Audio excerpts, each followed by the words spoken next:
वीरों से खाली है।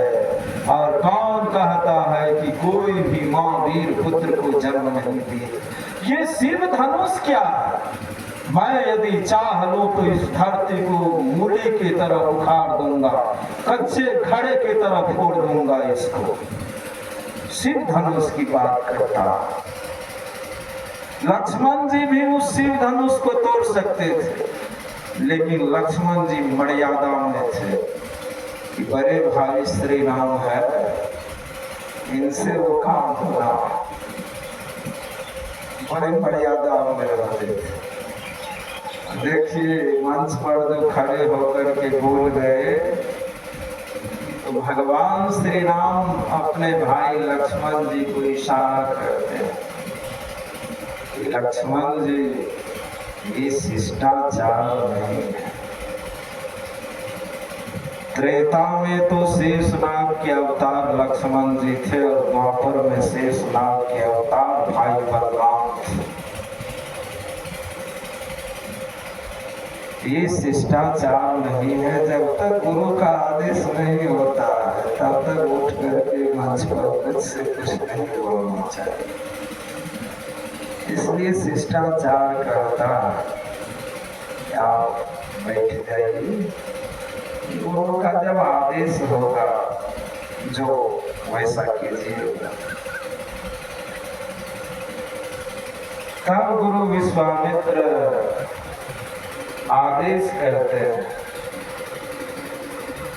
अपने शिष्य भगवान श्री राम से, उठाओ राम, हे राम उठो। और राजा जनक की प्रतिज्ञा को जाकर के पूरा करो। भगवान श्री राम गुरु विश्वामित्र के चरण कमल में दाएं पैर पर दबाया, बाएं पैर पर दबाया, माथा चरण पर देकर साष्टांग दंडवत प्रणाम करते और तब मंच पर से उतरते शिव धनुष के पास जाते। जैसे सीता एक ही हाथ लगाई थी, वैसे भगवान श्री राम अपना एक ही हाथ लगाते हैं और शिव धनुष को एक ही हाथ से पकड़ कर उठाते हैं। 3 भाग में शिव धनुष टूट गया। सीता वहां खड़ी थी, जय माला भगवान श्री राम के गले में पहना।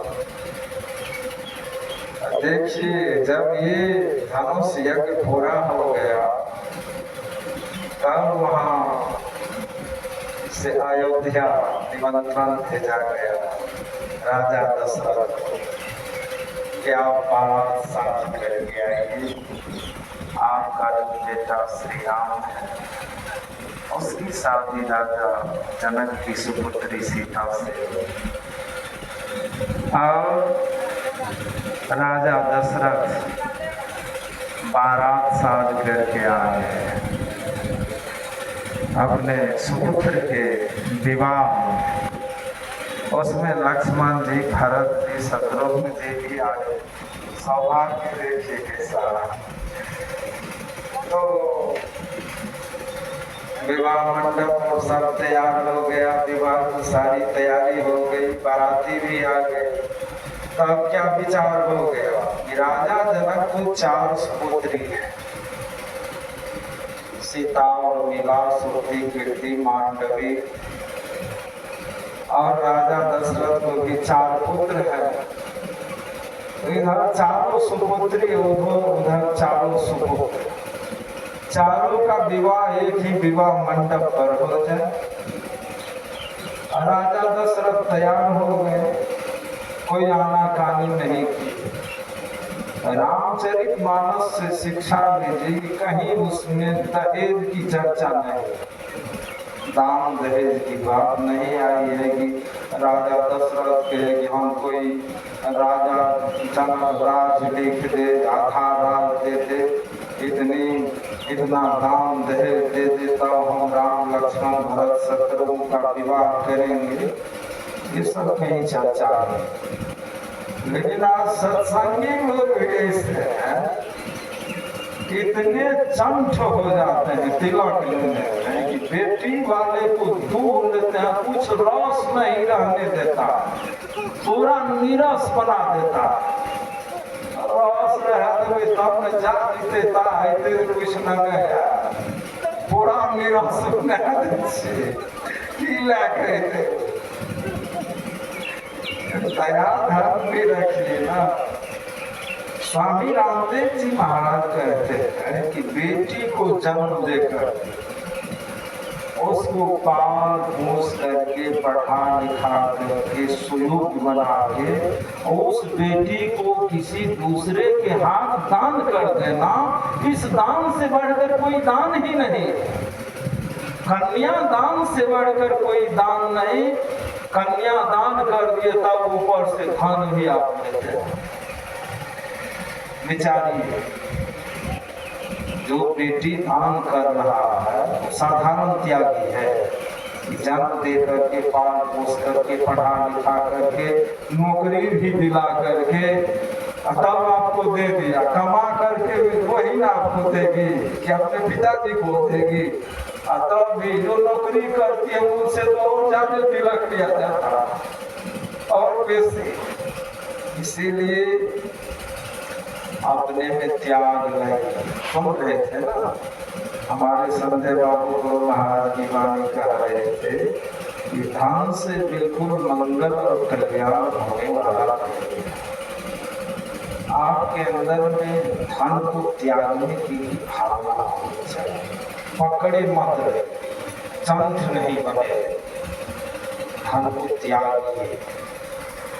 तब देखिए आपके जीवन में बहुत बड़ी शांति आएगी, बहुत बड़ी शांति का अनुभव होगा।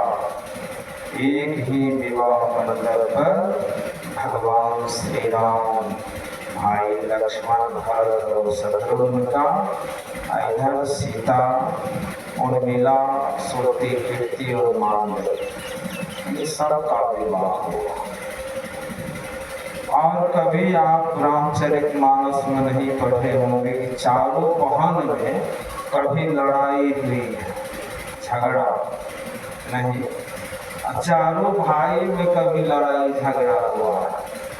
हम आप दिन रात रामचरितमानस का पाठ भारत देश में गांव गांव में होते रहता है, गांव गांव में। लेकिन रामचरितमानस के पाठ करने वाले भी आपस में झगड़ते रहते, पाठ को समझ नहीं रहे। उसमें जो उपदेश है, उसमें जो महान महान पात्र है, भगवान श्री राम, लक्ष्मण, भरत, शत्रुघ्न, सीता, उर्मिला, मांडवी, श्रुति, कीर्ति, बहुत बड़े बड़े महान महान पात्र सब हैं। उस पात्र को समझ नहीं रहे, विभीषण को नहीं समझ रहे, पार्वती को, भगवान शिव को नहीं समझ रहे। पाठ को समझना होगा। पाठ को समझेंगे नहीं फिर उस उपदेश को उतार नहीं सकते। पाठ को समझिए, पाठ जो होता। अब इधर रामचरितमानस का पाठ शुरू कर दिए, उधर कोई खैनी लकार है, कोई गांजा पी रहे हैं, उधर चाय का बड़का ठोकना चढ़ा हुआ है, चाय पी रहे हैं। रामचरितमानस में कहीं वर्णन है चाय, पान, बीड़ी, सिगरेट, गुटखा, शिखर खाने का, गांजा भांग पीने का वर्णन है? कहीं कहीं वर्णन नहीं। भगवान श्री राम ज्ञान कांड और ध्यान कांड को अपनाए, कर्म कांड को अपनाए हुए नहीं। यदि वो कर्मकांडी रहते, कर्मकांड को अपनाए हुए रहते, तो सबरी को उपदेश नहीं करते कि छठ दम शील विरति बहु कर्मा, निरत निरंतर सत्यम धर्मा।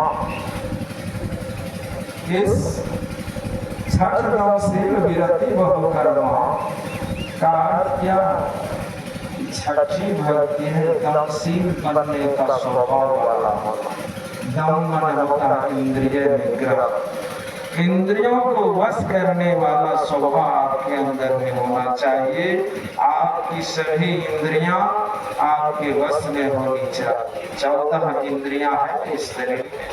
5 ज्ञान की इंद्रियां, 5 कर्म की इंद्रियां, 4 अंतःकरण की इंद्रियां, ये 14 इंद्रियां आपके बस में होनी चाहिए। यह दृष्टि योग की क्रिया के द्वारा बिंदु प्राप्त करने पर होता है। ऐसा छठ तमसी विरति बहुकर्म। विरति मतलब क्या? अलग रहना। बहुकर्मा का मतलब क्या? ये कर्म कांड जो पंडित लोग कराते हैं, कहते हैं उनसे अलग रहने। सत्संगी हो गए, कर्म कांड में ही आप फंसे रहते। रामायणी हो गए, कर्म कांडे में फंसे रहते हैं। भगवान कहते कर्म कांड से अलग हो। तुम ध्यान कांड और ज्ञान कांड में आओ। ध्यान कांड में आइएगा तब ना ज्ञान कांड में आइएगा। कर्म कांड का त्याग करना पड़ेगा। छठ तमसील विरति बहुकर्मा।